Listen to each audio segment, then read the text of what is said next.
Here's how to describe a heart murmur and get full marks every single time. Just remember the mnemonic script. S stands for sight. What is the location of the murmur? Is it heard on the left or right?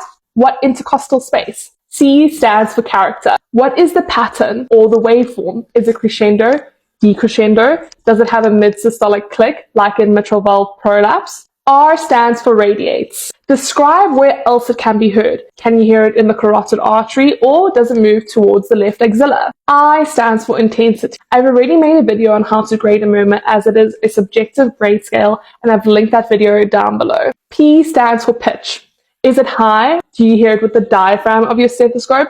Or is it low? Do you listen with the bell of your stethoscope? And T is for timing. Is it during systole or diastole? Is it hollow or pan, which means it is throughout? Or is it in the middle or at the end? You can get these summaries off my Etsy store at the link in my profile. Classifying a heart murmur is a popular question in medical school exams, so save this video for revision.